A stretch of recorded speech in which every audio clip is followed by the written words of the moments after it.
Ollie Sykes and Jordan Fish from Bring Me the Horizon. Thanks for joining us at Triple J. All right, how's it going? Yeah, pretty good. Even though you've like achieved so much more than many bands, like you're playing arenas around the world. How do you feel when people criticize like the evolution of the band? Does that still get to you? Or you just shove that aside? I mean, you can't say it don't get to you Yeah. because you spent a year on a record. It's always going to sting a little bit, but at the same time,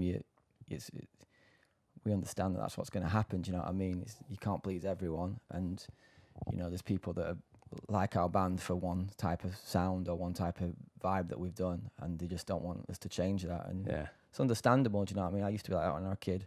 I used to get some records that everyone else was saying were seminal, and I was like, this is nowhere near as good as the last record. And it might have been because it weren't heavy enough, or it lacked something that I thought made that band special. And as you grow up, you start to realize what they were doing, because they were getting older and they were wanting to push themselves and do something different, and you start to respect those records more. And I think we've almost got to wait for that to happen with some of our fans, where like it's going to take them a while to get it. It might take a couple of months, might take a year, they might never get it. But at the same time, it's not. End of the day, there's a bunch of people saying they hate it, but there's a bunch of people saying they absolutely love it. It's the best thing we've ever done, and that's what's important. It's not that everyone's going, this isn't as good as their other stuff. And you can't go, mate, you'll like it in 10 years. Right? Like commenting back furiously at everyone. Have you ever clapped back online? I mean, it's like so easy for people to. I'm the worst for this. You do Oh my god, yeah, I always get sucked in. I very rarely do, but I mean, I just, things get to me more than you, I would say. So usually, like, that's a good thing about like the band is like, if things do get you down or like comments and stuff bother you, usually like if you kind of vent to other people, they can like give you a bit of perspective, sort of thing. But yeah, I'm not so bad anymore. I don't really check it as much now. But yeah, a few times I got a good one yesterday. Someone called me an ugly bastard. Can I say that? Huh? Randomly, like I have no, he just said ugly bastard. I was like, oh, thanks. I thought it was funny. Usually I find them funny, but yeah. But yeah, look, I mean, we not on a global scale, but when we started this radio show like a couple of years ago, same deal. It's so easy for people to just tear things online, like new things. And when we started for a good 9 months, we were copping it. And it's like, it is pretty hard not to just be like, oh, fuck you, and rip on everyone back. But you just kind of keep your mouth shut and get it done. It's like a weird thing with like good creative stuff. I find like usually really good stuff is quite divisive, and we'll get like a lot of hate because it's making people uncomfortable. People don't know or haven't seen it before or heard it before at first. They're just like, well, this is shit kind of thing. Like, they don't really understand it. So I think it can, not always, but it can be a sign that you're doing something good when you get a lot of that kind of reaction. Obviously you don't want everyone to say they don't like it, but I think if everyone's just like, yeah, this is okay, this is kind of cool, that's not really a good sign. Yeah, not what you're looking for. No. And that'd be soul destroying as well, surely, just like making the same shit, or like if you don't believe in it, and then you have to get up there and perform it and do these interviews for it if you're not even liking it yourself. We just want to do something different. We just want to carve out our own little niche and be our own thing. You know what I mean? And whatever that is, we're just always pushing towards that. And I think we'd rather make mistakes and experiment and do stuff that's never heard before and take that risk than just play it safe and go, yeah, well, this is going to be successful, but does it scare us, or does it excite us, or does it make us like feel like something? And I think that's what people don't get about when you do something different. It's like, I can't compare this to anything, so therefore it's crap. You know what I mean? And I think people are finding that with our whole vibe at the moment. You know what I mean? Some people are just like, this is not what I know. This is not the scene that you come from. This is not what happened to this band. You know what I mean? And it's just like, but the way we look at it is just like, we need to keep moving forward, because all that stuff everything just dies and comes back, and you just can't put all your chips in like a scene or a world, because things just go. Do you know what I mean? So we don't want to be part of one. We want to just be our own thing and just have fans that just like our band, and not necessarily have to like all these other bands where we shared a stage with or came from. Do you know what I mean? So will Bring Me the Horizon evolve more from here? Like, this isn't your final form, is it? No, it's going to get much worse. We're joking, I reckon. People are going to say, I wish they'd go back to their ammo. No shit. Years, for sure, man. Yeah. That's what people say now, and then That's the Spirit came out. The same people going, this is just commercial crap, all this stuff. I wish they'd go back to Sempiternal, and now people are saying, I wish to go back to that. That's the spirit sound. This is too much for me. So it's always going to be like that. That's hard as well, I suppose, because you guys are on the front line. Even if you know that in 4 years people will be saying, you know, oh, I wish they'd go back to Armo, but like you still got to wear the brunt of that, even though you know it's going to get better and people. Yeah, but I mean, you don't have to look really. You know, what I mean, it's up to you how much you want to be subjected to that kind of stuff, and that's another thing that you learn over time. Is like if you go looking for comments, you'll scan through all the ones saying I love this. Yeah. Okay, he doesn't like it. Yeah, they don't like it. You don't have to be like that. And when we meet fans and stuff like signings, I can't think of any time anyone said anything other than I love it. You know what I mean? Yeah. Obviously they're at the signing, but you can find whatever you want in there. If you want to convince yourself you've got cancer, it's very easy. You've got a headache, go, I've got cancer. You find that answer straight away. And it's the same. Yeah. You want to go and be upset by people's comments, you just go on Instagram and just find it. Do you know what I mean? It's a piece of piss. You've spoken a bit in the past about being a gateway into rock music or a gateway into different types of music. And for me, that was like, I remember all my friends were into like death metal, like growing up, and like it wasn't my scene at all. But I remember when Sempiternal came out, it's still to this day, one of my favorite records. And from that, I've loved everything you've done since then.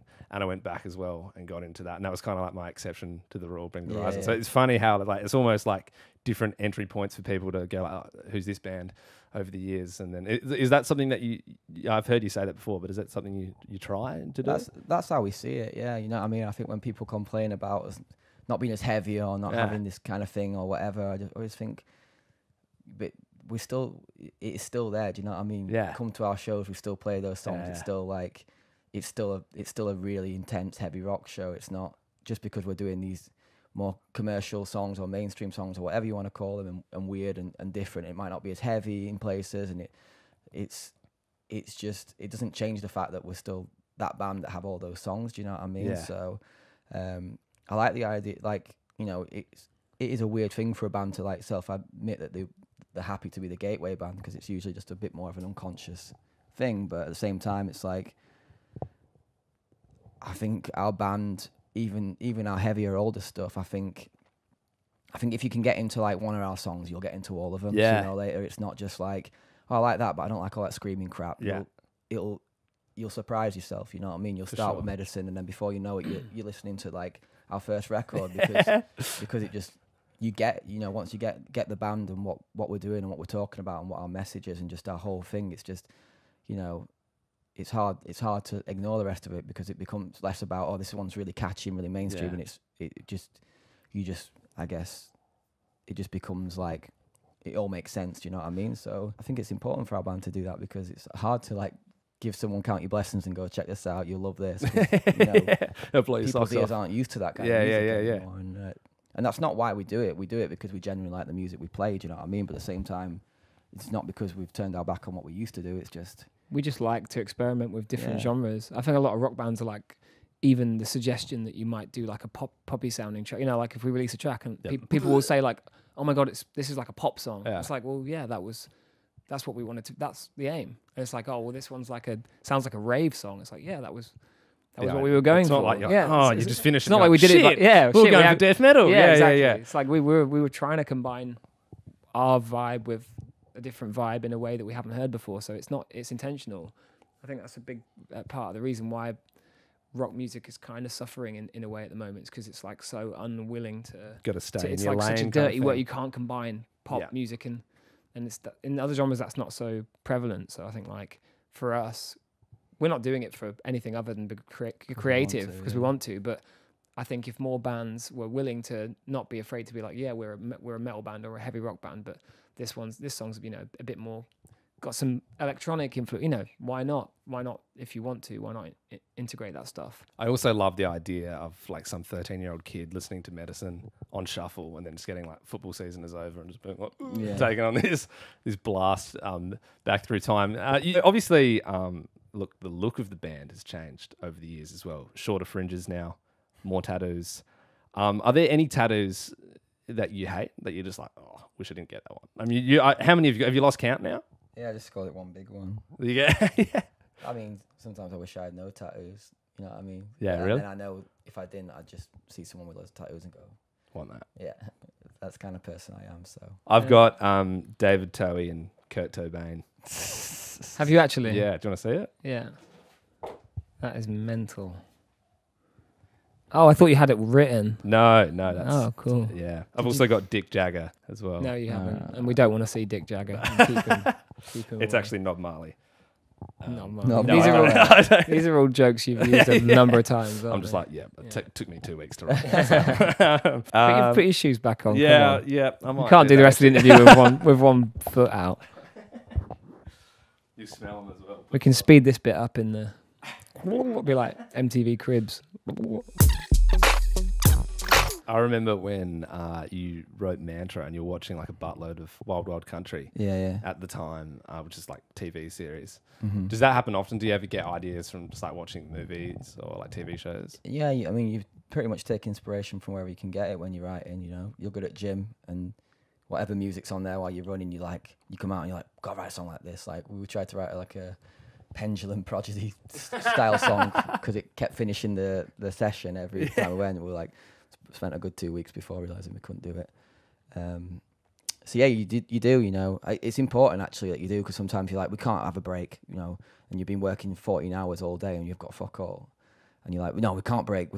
And sometimes you just need it. Sometimes you want to go and watch a movie. It's quite hard to let go when you've like sunk 12 hours into nothing. You know, Yeah. you feel like if we just do like one more hour, we'll get something and it won't be a waste of a day. But obviously, sometimes you do, so you still keep hanging on for that. But that's the most frustrating thing about writing. It's weird if there's no in your tank, there's no inspiration or anything, there's nothing new to like pull from, then you kind of do need to take a break and go and do something that might make you see something differently or think something differently. So it's a real head fuck when you're writing, because you just it's horrible. You can almost like learn to increase your inspiration. Like there's almost like a skill to like keeping inspired, I think, like making sure you keep like digging for new music, and like you have to like actually nurture that thing. Otherwise when you come to write music, it's just empty and you have nothing, and that's the worst feeling. So yeah, you do have to actually like actively try and discover new music and like file it, so it's like, oh, we should do something like this with these kind of drums, or you know, whatever. And are you writing like notes in your phone? Like you just like, oh, was that Jim Prodigy sick? Yeah, Got me through the last 20Ks. Yeah, something like that. Sometimes you're running for your phone to get Shazam. Or Yeah. That's the worst. I actually went and emailed my gym instructor and went, "Can you please send me a playlist? Because there's this one song that I'll never know what it is unless I get it." And yeah, you try. I write notes for lyrics or ideas or whatever that sometimes then when you go back to them, they don't make any sense. But there's a few, like Happy Song was one of your like a concept one where it was like, I want to do a song that's like kind of cheerly, you know, like super happy cheerleaders, but ironic. Yeah. But the idea was there, but it's not like we just found that sample. Like we had the idea. He had the idea. Did you get some cheerleaders to record it? No, that's actually legit cheer, like a common like American. Oh, cheer. really? I found it. Yeah, I think you found it online. Yeah. And then we ended up re-recording it, but Because you have to like chase them down and buy the rights too. no comment. Probably should have. There's a legal. Sounddog.com. That's a lawsuit waiting to happen. No, I think it's that generic of a phrase. Yeah, right. Yeah. We hope. So yeah, like Doomed was I think my brief was space, cowboy, trance song. And I think we got quite close to it. There, yeah.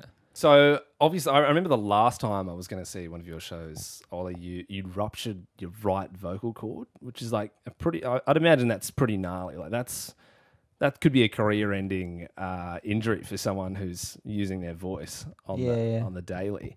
How are you looking after your pipes these days? Just same way, really.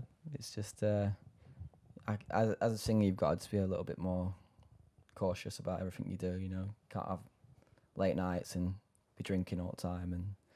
And but at the same time, it's just it's just one of them things that can happen. Do you know what I mean? Like if you get ill, if anyone else gets ill in the band, it's just they've got a cold. They probably don't even really realise. And but if you're a singer and you get you catch a flu or whatever, it's game over. Do you know what I mean? And that's what sucks. You know what I mean? It's scary because it freaks you out more than it should. Like even the rupture thing, it wasn't that big of a deal. The doctor was like, it's not anything like super serious, but you just need to stop. Do you know what I mean? So it wasn't like you were like singing one night and then you felt the twang. And you're, no, rupture. It comes over a long time. Right. I should have stopped singing probably a week or two before, but right. It was like we were in the thick of our American tour. It was pretty grueling schedule, wasn't it? And it was just like, it's just hard, you know. It's hard to gauge, you know, especially when you're not a doctor. It's like I could feel that it wasn't right, and I knew it wasn't right, but I was like, but I can still sing. So like, how do I let all these people down when I can get on stage and still do it? So it's a really tricky thing, but you know, you do have to learn to respect it. You know what I mean? And it's just We sort of pushed it as far as we could. I think, you know, we reached the point where we went to the doctor, and the doctor was like, "Well, you shouldn't. It's bleeding, so you shouldn't sing, and you could do some damage." And then we had to get through. Like, we really didn't want to cancel any shows, really. Yeah. And then he went back to the doctor, and the doctor was like, "It's bleeding again. You have to stop now," kind of thing. And at that point, we just had no choice. Yeah. We can't risk long-term damage for 2 shows. Unfortunately, Yeah. I know it's a bummer for people at cancelled shows, but it's Especially when you're coming back and doing. it's them just like anyway. if someone in sports gets, you know, they fracture a limb or whatever like that. Yeah. You're not going to expect them to go and run out on it, are you? Because you Put know some they're gonna magic spray on break it, kick him out there. Yeah. Exactly. And it's just the same thing. It's just it sucks, and people. It's hard because people don't understand. You know what I mean? It's people have like flown or driven it, or you know what I mean. I look forward to it for a year, and they're just gutted. It's just like, and you know, but it's just like there's nothing we can do. We're as gutted as everyone else when we have to cancel a show. It fucking sucks, and it only makes it worse for me. Like going into the next show, I'm like, you know, starting this tour again. At first, I just get more cautious every time because I'm so scared. I'm like, no, I'm not going out tonight. No, I'm not drinking. No, Yeah, right. I'm not having any kind of fun whatsoever because I just want to make sure I get through it all. You drinking like tea and stuff before the show? Not really. None of that stuff does all. Do you know what I mean? It's just it might help you feel better, but the real thing is, you know, just looking after your voice and not being stupid with it. Yeah, right. And now we're doing gigs that are like last, you know, an hour and a half long and stuff like that. It's just like it's a full workout. Do you know what I mean? So if you do that and then you just go out on lash as well, or you know, Does you in? yeah, it Catches just up with does you. you in. Yeah, I mean that's nice to know. I think that would like ruin a lot of fans' perceptions if they thought you were like me, my mamo, you know, sipping. I mean, I warm chamomile up. He so- does. tea. He does. He does do the- make that noise. do the Damn. do the Mimas. I've definitely seen you drink a tea as well. So You mentioned as well the live shows there, and that they're still pretty heavy. Does the mosh still go off at a Bring Me show? Yeah, yeah, it does. Yeah. we kind of poke fun at them if the pit's not big enough. We're always like, you said we've gone soft. Yeah. And, it's like, and then people like go, shit, we've got to Open prove that it shit now. up. Yeah. So it's I mean, it's still a mad show. I always think in the same way as you just said about the records. I think some people who've just come to see us off the back of the last record get a little bit more than they bargained for. Do you know what I mean? Yeah. I remember when I was 16, my first show, and I was like, yeah, I watched it all on YouTube. And I'm like, fuck, I'm going to get stuck into that pit. And I came in during Antivist, just at that bit, you know, you can say I'm just a fool who stands for nothing. To that, I say you're a Charlie Uniform November Tango. And, hot damn. I was in and out pretty quick, I can tell you that much. And I So just this is when you were 13. 16. When you were 16. I was going to say how Just, old are you? yeah, I'm 11. Yeah. But look, second round tonight. So, yeah. You're getting in the pit I'm tonight. getting in that pit, son. Oh, You better wow. see. You'll see me at that like psycho in the middle, and it's completely opened up, and there's that one person kind of putting their hands up, and then Doing press ups and they're just done. Yeah, they're just absolutely done after that.